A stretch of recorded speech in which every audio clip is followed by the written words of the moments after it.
Terence Crawford forces Al Haymons' hand as another one of his big stars, Tszyu, goes down in flames. Well, not so much, as Terence Crawford has another opponent that will replace Tszyu in that same circumstance. Let's talk about that in this video.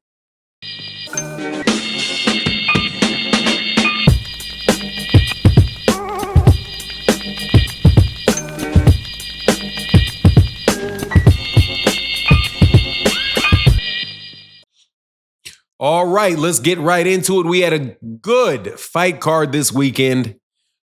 Bakr Murtazaliev beat up Tszyu to retain his IBF 154-pound title.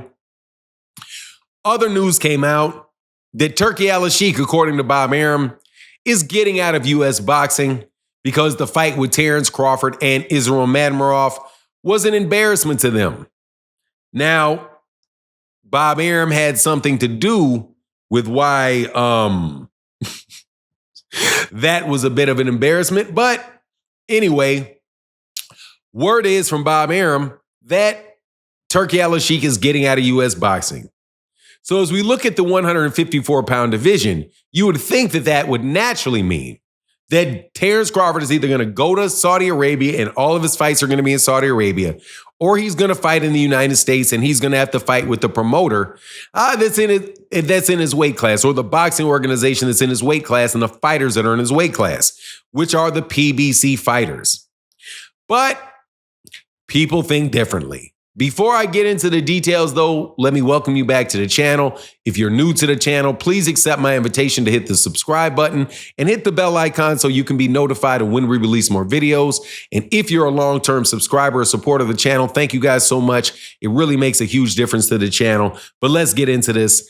Terence Crawford, if he's going to fight anybody for the rest of his career or get to the goals that he needs to get to, he wants to get to, or he said he wanted to get to, that road is still very much there, but that road is definitely changed.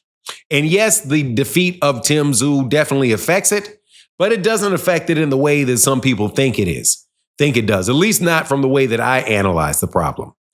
To me, Terence Crawford is clearly the number one guy in that division at this point in time. I think that is fair to say. I really believe that he's the number one guy in that division, except for one guy who has not made his return yet, and that is a guy named Jermell Charlo. So what does that mean? The loss for Tszyu to Bakr Murtazaliev really does not affect the PBC at 154 at all vis-a-vis Terence Crawford, because Bakr Murtazaliev is not a top-ranked fighter. He's not a golden boy fighter. He is a main events fighter. So, yeah, Bakr Murtazaliev, I do believe, is going to be free to go over to whatever network he wants to defend that title with. But Bakr Murtazaliev is not somebody that has really a big name that is going to really draw any amount of money and interest to a fight with Terence Crawford.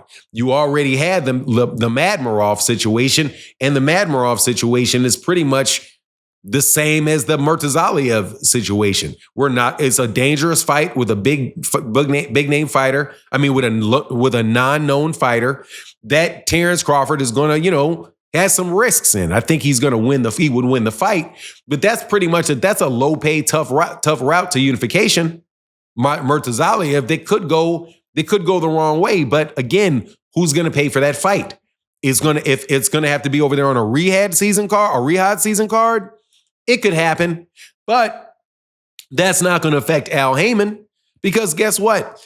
Al Haymon has another fighter that's out there who is the WBA champion and can fight, I do believe, can position himself to fight for the IBF belt very, very fast, which is Jermell Charlo. So losing Tszyu does not mean really anything to the PBC, because they lose Tszyu until Tszyu, corrects it or whatever. And I wouldn't be surprised if Tszyu got a rematch, but you're also bringing in Jermell Charlo. So that again, stacks that division for the PBC. So the combination of the two, Turki Al-Sheikh pulling out of the United States, they're all of the main competition at 154 really being connected to the PBC, if not directly, very closely, with the exception of Murtazaliev, who was a Kathy Duva fighter. But again, not a lot of money in that fight.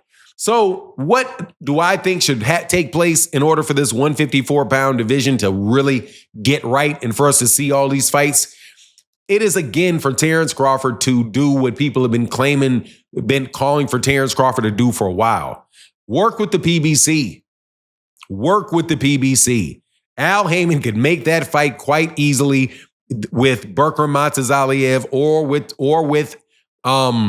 Fedora or with Spence or with anybody, pretty much anybody else in that division. And they can do it in the United States, and they can do it in a way that Terence Crawford makes a lot of money. The fight does well. It doesn't lose money, and everybody's happy. But, it ain't never going to happen because Terence Crawford he's going to go his own way with this. And I don't mind it because he's done very well in his career going his own way. It's just probably not going to result. It's not going to result in the 154 pounds division getting consolidated. And it may not result in Terence Crawford fighting in the United States because who's going to put the money up for the fight? Bob Arum? No. Al Haymon? Yeah, if he went over there, probably. Oscar De La Hoya? It's the same situation now that Turki Al-Sheikh is not going to put, at least this is the word, that Turki Al-Sheikh's not going to put fights on in the United States. I'm telling you, the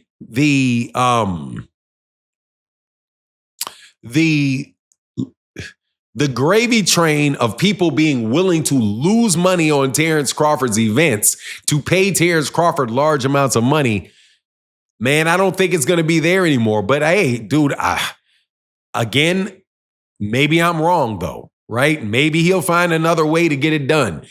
I just don't see it. I hope he can get it done and these fights can take place. But honestly, man, I don't see it. I see Terence Crawford trying to aim at that Canelo Alvarez fight. Maybe he can get that fight if after Canelo has maybe one or two more fights and Terence Crawford sits on the bench for a year and a half, maybe 2 years, and then Canelo can say, yeah, okay, maybe now come on up and move up in weight and I can fight, because maybe Canelo himself is up against the wall a little bit, because Canelo doesn't want to go to 175 to fight Beterbiev, so he's going to be at 168. He doesn't want to fight, but he doesn't want to fight he does not want to fight Benavidez. I don't think he's even talked about fighting Morrell. So it could maybe come around that way for Terence Crawford after that whole thing's played out. But if you want to see him fast in the ring, the quickest way is to, hey man, work with Al Haymon, get the fight with Berkram Matazaliev, or get the fight with Sebastian Fundora, the winner of Sebastian Fundora, Errol Spence. But if that's the case, man, you're still going to wind up with the same money issues you had before. But all in all, man, I'm just looking forward to these fights. I'm hoping we get to see these guys back in the ring. It's real funny what's going on right now in American boxing as Turki Al-Sheikh's, this second wave of let me pay people a ton of money for not doing anything for, well beyond what they're actually pulling in. As long as that trend stays, there's going to be uncertainty as to whether or not you're going to be able to make fights. But, with Turkey about to walk up out of the United States, I think we'll get some more concrete ideas about what's going to take place as we go on. But that's my take on the matter. Please let me know what you think in the comment section. And with that, I'm out. Deuces.